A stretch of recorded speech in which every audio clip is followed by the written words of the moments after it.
I'm going to invite Chris to come forward. He's going to be kind of the host of our proceedings as we have many youth who are going to be sharing, and we're excited to have them all with us. So let's give them a big round of applause. A thank you for being with us this morning.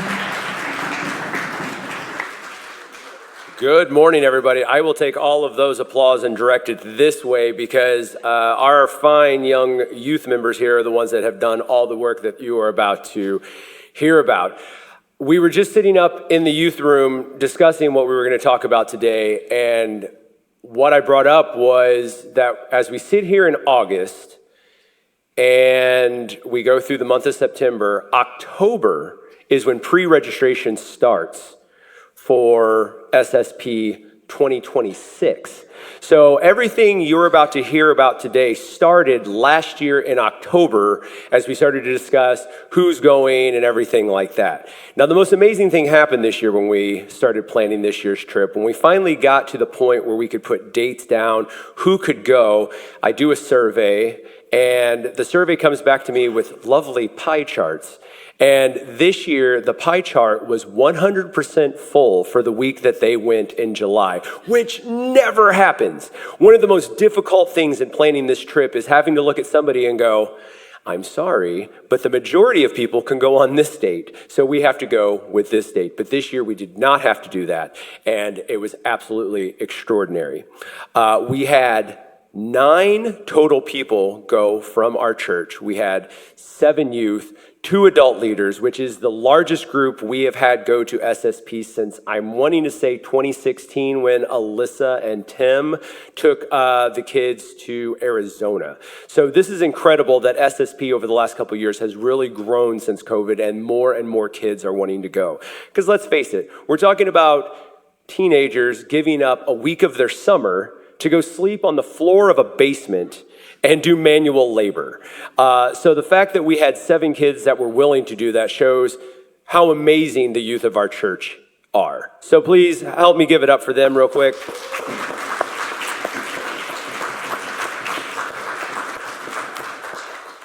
Keep those hands ready, because I also have to give huge props. This would not have been possible this year if it was not for Carolyn and Steve for actually taking our kids to San Diego on this trip. So please help me give it up for Carolyn and Steve.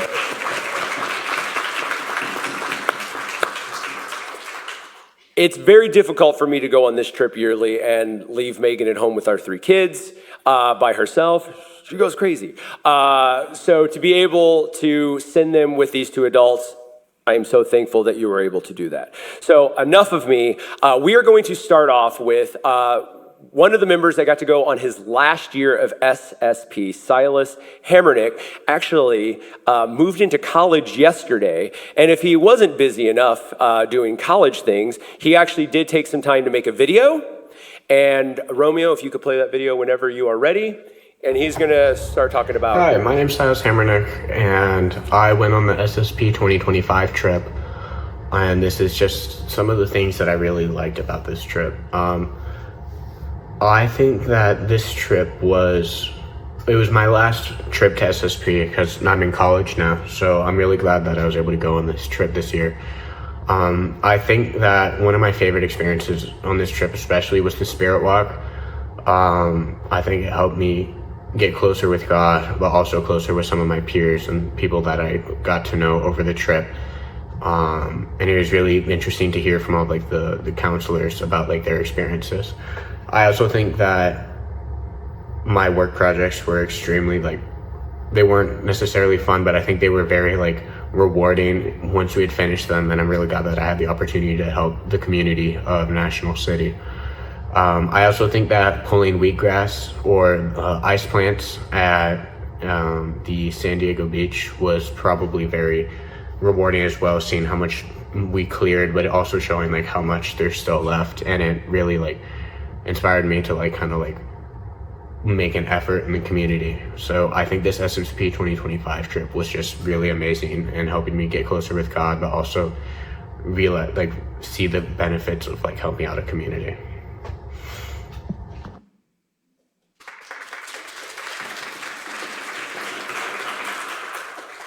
All right, next we have Clayton. Right here, right? All right, test, all right. All right, hi, my name is Clint, and SSP was a great experience for friends, family, loved ones. SSP is great because I got to go to the beach on Tuesday, the food is outstanding, and also your friends, family, loved ones won't miss you there because there's great people to talk to, and that's all I have to say. And one thing, shout out to Miss Fran, I love the card, and that's it.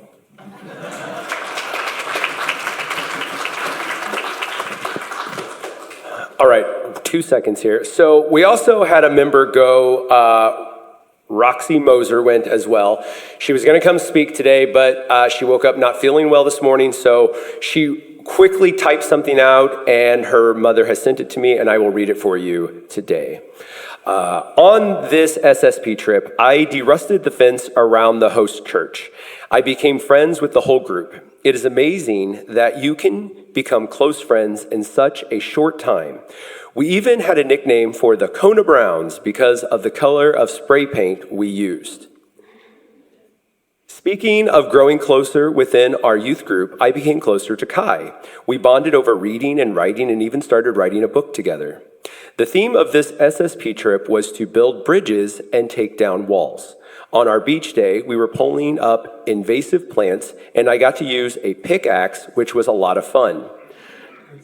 Our group got to see the Mexican border. The wall looked like a prison wall, like in the movie Escape from New York.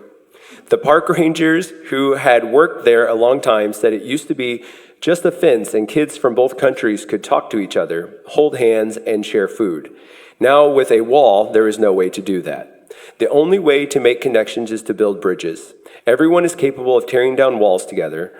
We can't just do nothing while walls are built up around us. We can tear down walls through action and simple choices, even with bridges of knowledge like museums and visiting other countries. The focus of this SSP trip was clear, and as someone who likes other cultures, I want to make an effort to keep an open mind. This trip meant a lot to me.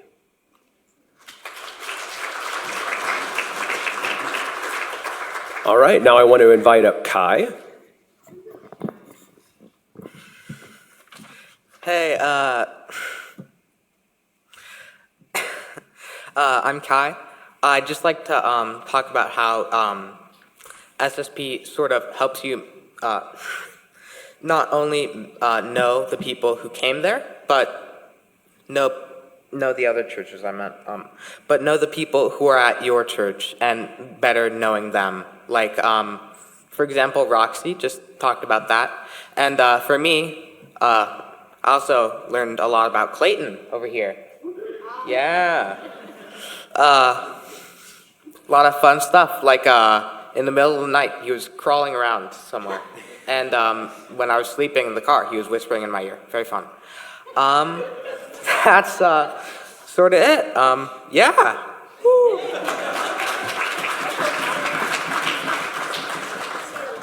All right, next I want to welcome up Mia.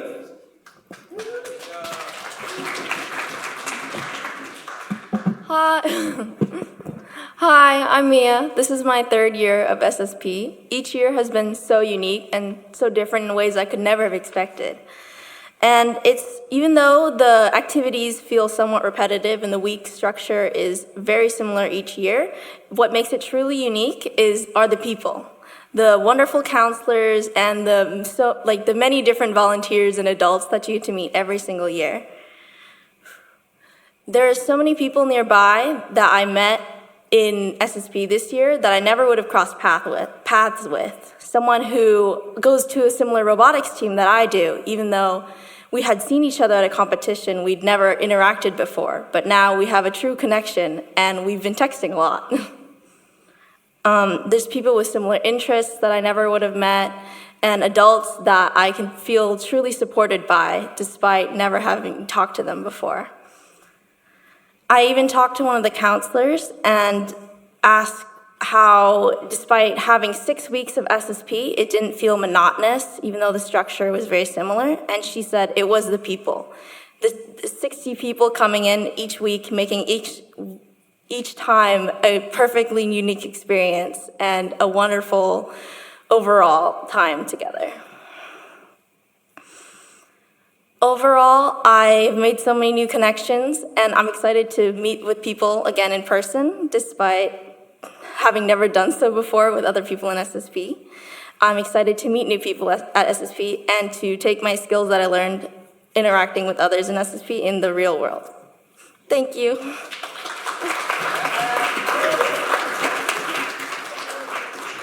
All right, next we have Dawson.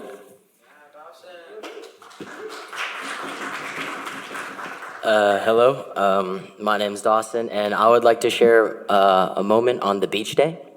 Every single week in SSP, we have a day dedicated to water. Last week, it was like a lake, so the whole SSP congregation went swimming. It was a really fun time to bond with everybody.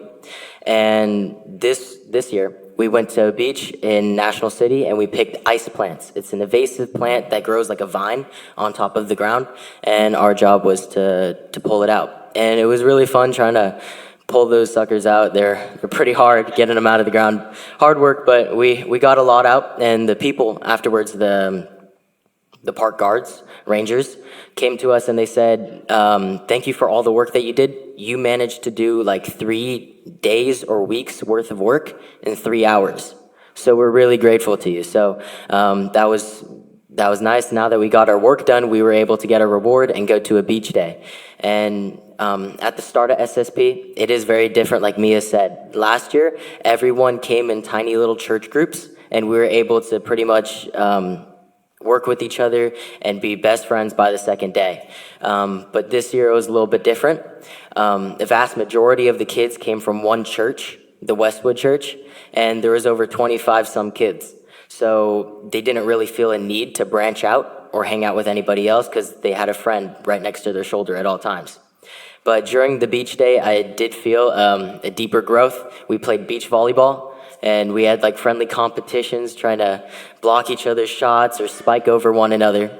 And one of the kids forgot to put on sunscreen, and he was pretty fair-skinned. And when he comes back, we're all just hanging out, brushing our teeth. I see this kid come into his sleeping lounge, and he goes, ow, ow, ow, ow, ow, bright red. And it was just nice to share the theme of building bridges and make new connections with all the kids from different churches that I never would have otherwise seen. And even close to the end of SSP, we had a dance party at the end of the week, and the kid goes into the center of the dance circle with everyone looking at him, and he takes off his shirt, and he starts doing this, running around in a circle, bright red. So I feel the connection that we made is very deep, and some of these people I'd be comfortable calling my best friends. And even within our own church, I was able to deeper a connection. I never really knew Carolyn personally, but now after the end of the week, I could say we are confidently best friends. So yeah, SSP was a great experience for me, and I had an amazing time, and I'm looking forward to 2026. Thank you.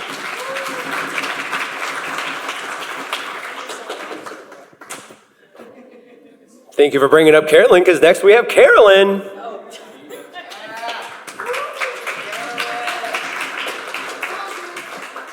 You got it. I do? Okay, bummer. Well, I just want to say, at going on this trip, I was a little worried up front because I have never been on a mission trip, and I've talked to our youth in church, but I was never really close to our youth in church. So it was an amazing trip to learn these wonderful talents that these kids have, and we need to support them so heavily in October. We have a bunch of pictures that the video didn't get made in time for today, but we're going to have it when we start the push in October to get these, to show you everything they did and what they did and the crowd that was there, because this was one of the largest weeks that they had with the number of kids that attended.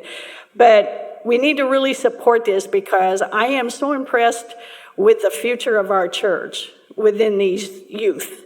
And when Roxy, she's not here, but she got up and did her Devo one night, and she just stood there and talked and talked and talked without notes, without anything, and was so amazing at presenting their group.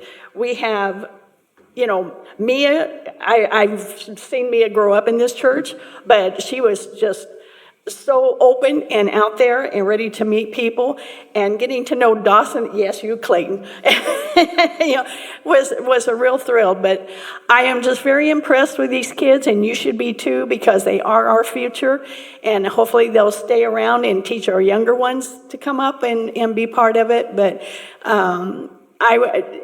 getting in the car on the way back, I think this group laughed the whole time, and we drove back here and they were just laughing, and it's such a good feeling seeing our kids react with each other and having a good time at SSP. And the spirit walk that they talked about, we actually had an owl fly in on a tree and sit there the whole time that the kids were doing their spirit walk, and was like watching everything that was going on with these, how many kids were there? 40, 50 kids, but they're all walking their spirit walks, and this owl was just watching and staying in that tree. And it was such a meaningful event watching that owl watch us, but it was great. I enjoyed it. I wasn't scared after we got there the first day, but, and I'm questioning the food, though.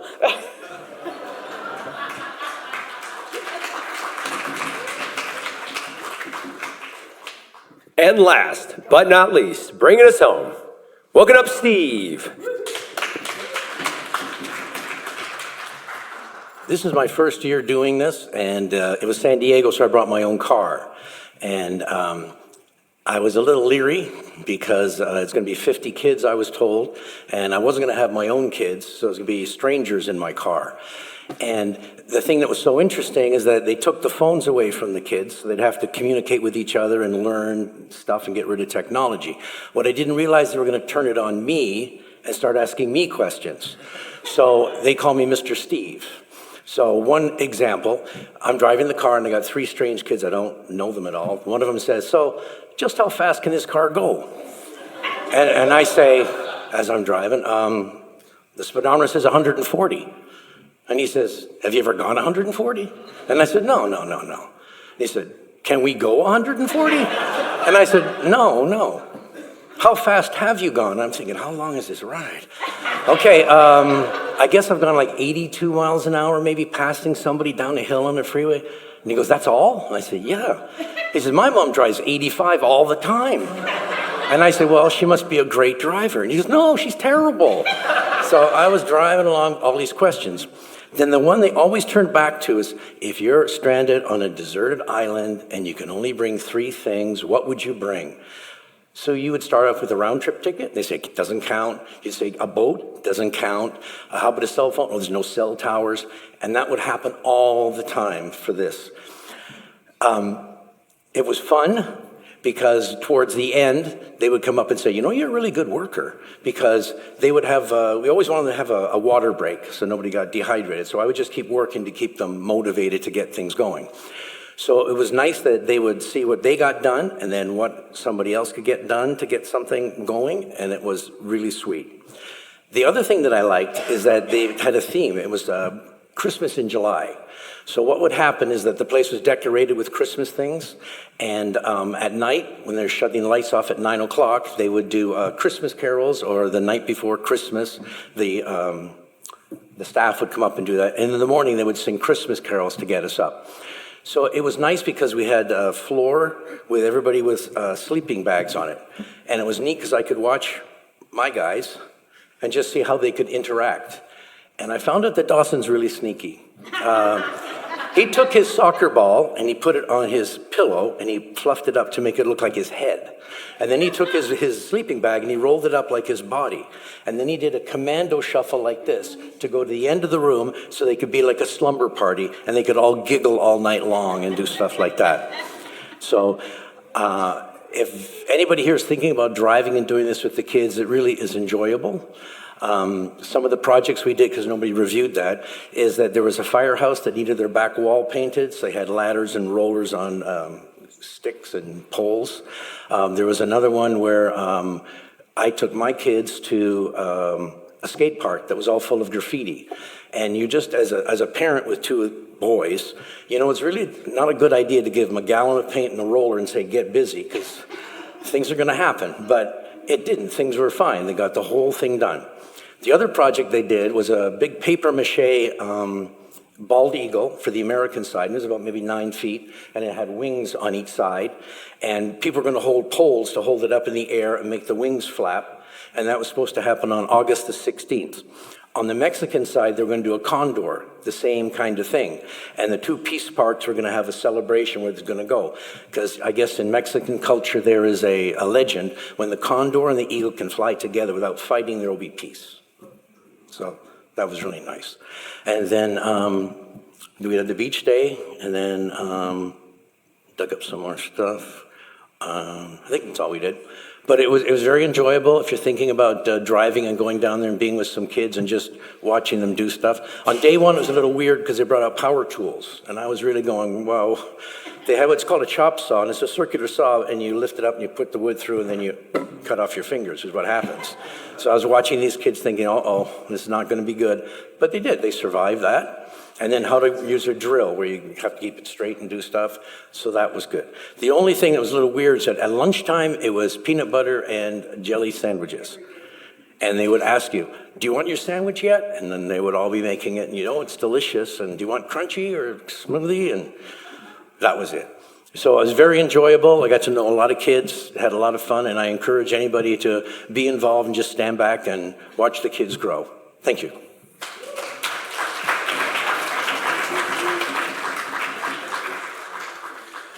Few closing comments here. As Carolyn and Steve talked about, as I eventually pass the torch on to the new youth director here in the next couple of months, the goal is going to be to grow this youth group to be even larger. And as you see today, we have a wonderful foundation of kids to add to this group. So the goal is maybe next year we need 2, 3, 4 adults to go with them because we have so many kids that are going.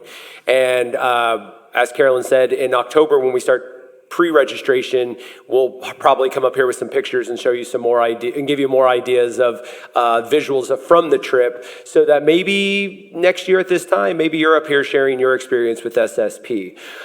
So I would like to invite all the kids up here. Charlie, if you could come up here as well, if you could all gather here in front, because I would like the church to give you one more warm thank you and celebrate you guys for all that you have done.